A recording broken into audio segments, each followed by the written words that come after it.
I'm going to start this video by talking to the elephant in the room. There are two reasons in my mind why when you step into the murder mystery subgenre, Sherlock Holmes still stands as possibly the biggest monolith that takes up the most space in any genre ever. To the point where it's a believable claim that Sherlock Holmes is the most adapted character, period. I actually disagree with this claim after looking into it more, because if you look at the amount of times actors have just been Dracula, and you count that, anyway, getting to the point. And the first reason, not to take anything away from Sir Arthur Conan Doyle, is that it was just a spectacularly well done rendition of a detective trope, to the point where, yeah, like, how could you improve on a dynamic duo going about solving crime? Even freaking Batman has his roots tied closely to Sherlock Holmes. Even this book we're talking about here, The Tainted Cup, today,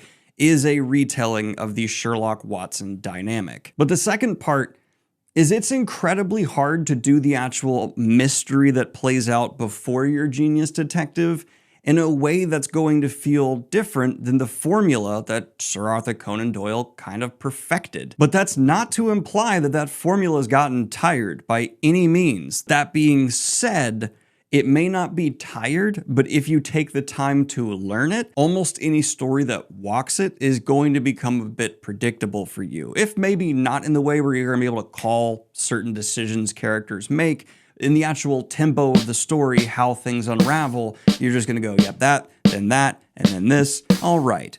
But there have been exceptions that have been able to subvert the formula, do something different that at the end of the day is truly jaw-dropping and makes you as a murder, mystery, thriller lover go, damn! I'm here to make the case that The Tainted Cup managed to do the formula great. Like, I actually think this was an excellent execution of the Sherlock Holmes Watson dynamic, but it did fail to leave me with that Chinatown moment where I feel like the rug was pulled out from under me, and despite a lot of the formula I'm familiar with being there, a storytelling moment that felt special and unique. Go home, Jake. I'm doing you a favor.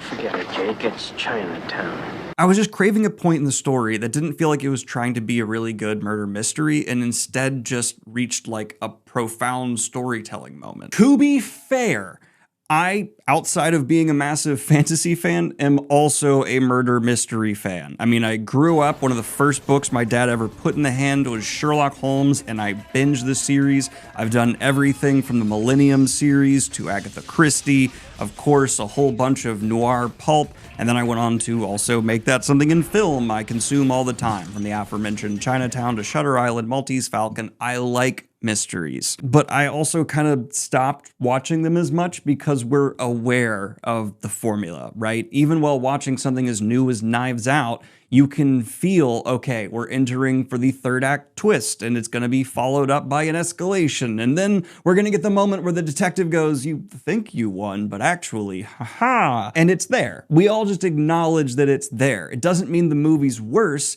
It's just you feel it. And I mean this as a compliment.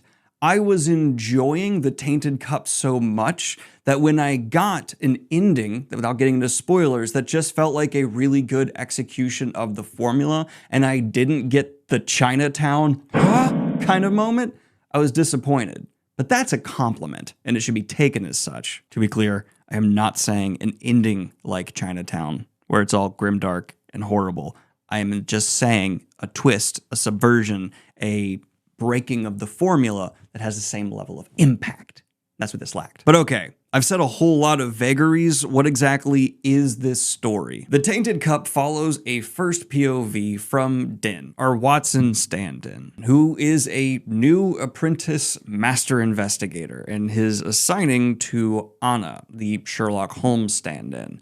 And there's immediately a bit of a secret between the two, which we as the reader get tantalized by and adds an interesting dynamic to the relationship between the two. But they are brought in to investigate a murder where someone is found with a tree growing out of them, and that means biochemical weapons, which are always fantastic. But don't quote me on that. But as they begin tracking down leads, quickly everything is brought within to the political circles of a city that is under constant threat. That specific angle is where Tainted Cup manages to stand above a whole lot of other reimaginings of Sherlock and Watson, but we'll get there. Happy to say that the people who were incessantly suggesting the Tainted Cup be added to the list of nominations for Best Fantasy Book released this year. If you'd like to vote in the Fantasy Awards, you can in the link in the pinned comment down there. They're noting that characterization was just top tier is 100% accurate. And I think this is actually why the Tainted Cup rises above just being a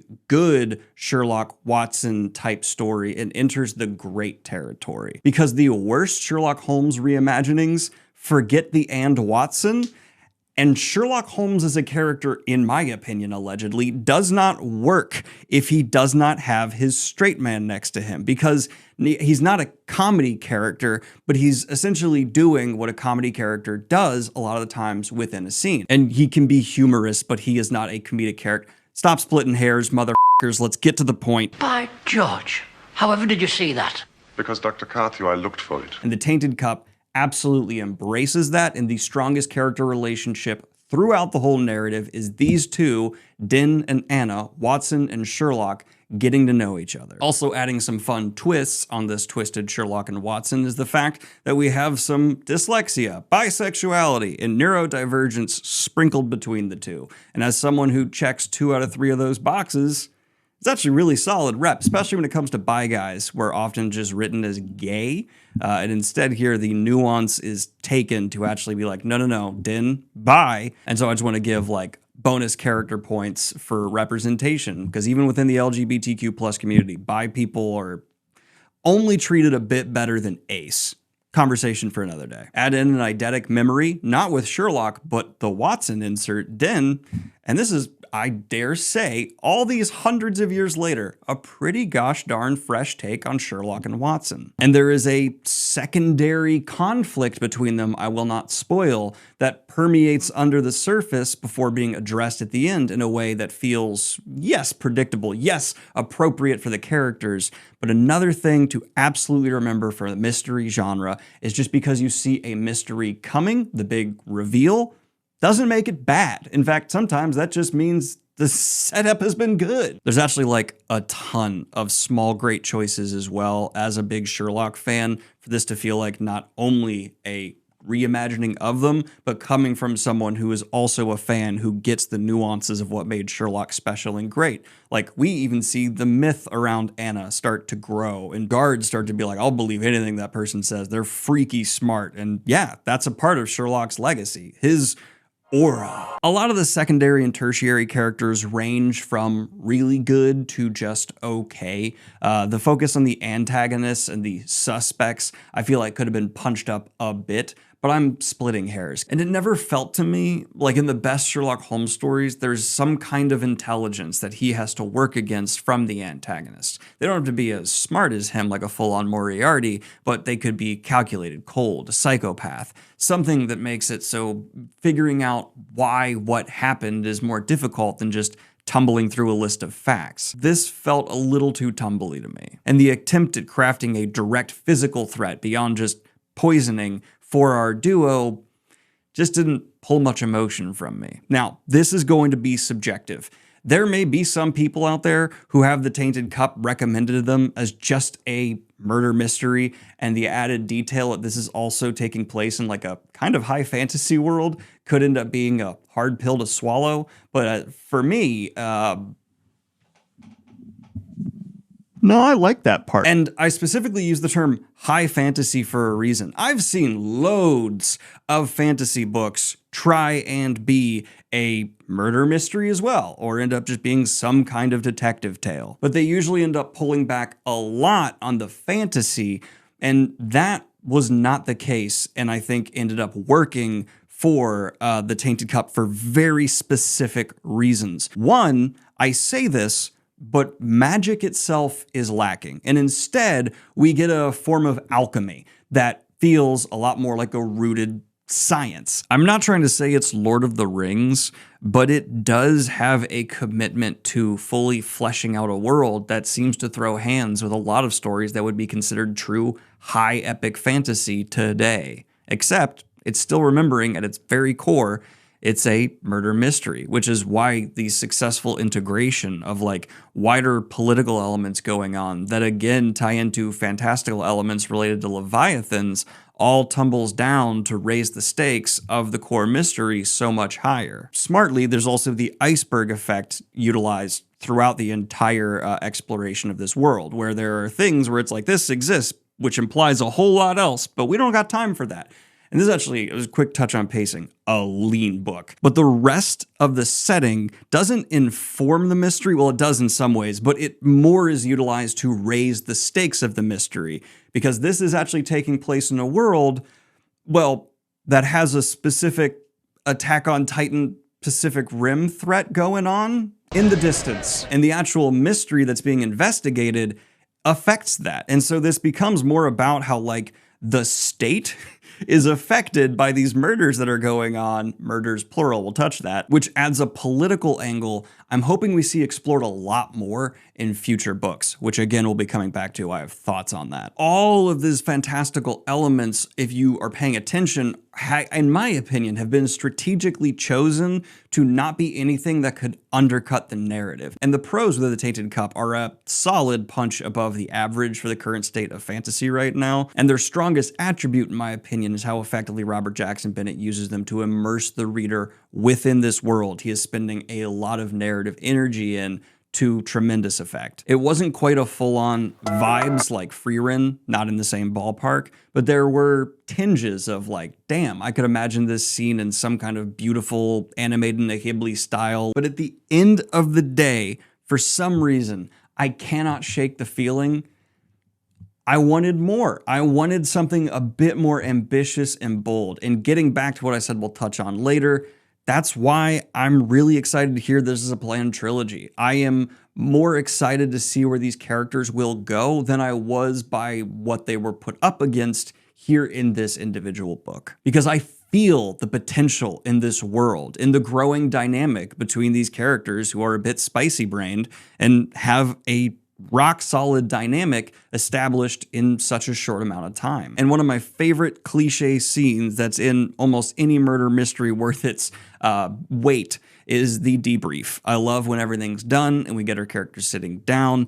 And intelligently, the Tainted Cup makes this crucial scene not about over-explaining the mystery and everything we as the reader just had shown to us. I'd like to say, actually, in like a good unfolding of information consistently throughout the book. If you're paying attention, you're gonna see stuff coming, especially like a couple things, but it never felt over-explainy or heavy-handed, just showing us what we needed to know. We don't have to just be pulled through it all once again to have it over-explained, and instead, the debrief becomes about a really great character relationship moment. I realized what I originally said here was too spoilery, but it's just they turned the debrief into about character relationships. And I'm surprised that I'm left saying in the day and age of so many sequels that feel unnecessary. For money? I am demanding a sequel to the Tainted Cup, and I'm very happy to hear, and I will be reading it when it comes out, that we will be getting one next year. Because the soil is fertile. Robert Jackson Bennett has somehow made Sherlock Holmes feel fresh all these years later, all these iterations later, by being intelligent enough to realize that some neurodivergence fits in with these two brilliantly, putting them in a high fantasy world and adding potential new relationship dynamics, as well as gender-bending Sherlock, just far out enough of the shadow to find light while having the details needed to feel respectful to the source material. As a Sherlock fan, I like this book more than as a fantasy fan, despite really liking its fantasy elements. God, you really could boil this review down to, I think it's really good. It could have been great. It could have been a contender. I want that gasp, that audible moment of, I didn't see any of that coming, and it took this all in a direction I had no idea. I could make the argument, and I'm sure someone will in the comments, that it's good for the sequels for this to be a bit more basic so that you know, it can stand on the foundation, but that feels like sophistry to me. That's not an actual great excuse. And yeah, I stand by what I'm saying here. I feel like a bit more could have been oofed in to the overall mystery and final card reveal, or second to final, wherever you'd like to place it. And then just getting to the murders point from earlier. A lot of bodies found in this book. In fact, if we're like kind of getting loose with the definition, and I'm keeping it spoiler free this way too, of just people mentioned that have died, this might be in one of the highest body counts of any murder mystery I've ever read. Insert someone putting in a very high body count, obvious one I'm forgetting, but damn, if you like the bodies to pile high, Tainted Cup's got you. So, with all of that being said, I'm still feeling a really solid 8 out of 10. Like, this was such a good execution of a genre I love, and a character duo that I religiously check out every single new interpretation of, just because it's one of the foundational building blocks of my developing brain enjoying fiction. But y'all, this hard town, what's a man to do? But try and find just another story that could inspire him to look even further into the eyes of the devil, to see the truth of humanity's soul. I can't even hold a cigarette. YouTube would probably demonetize me if I just held something like as a prop to smoke. How annoying is that? Anyway, if you want to vote for the Tainted Cup to be the best book of the year, or whichever else released in 2024, go ahead and check on out the Google form linked down below, and you can vote and influence the winners of the Fantasy Awards, which will be announced late next week here on the channel. Thank you so much for anyone who's willing to go do so. We're currently at about 1,500 votes, and I'm trying to get to 5,000 before I cut it off. And I haven't said it in a video yet, so I'm pretty sure we can get there, especially if I promote in fantasy news on Tuesday. Thank you all so much. Like and subscribe if you have not already. Hit the Patreon if you want to support what I do here. Have a good one, y'all. Peace.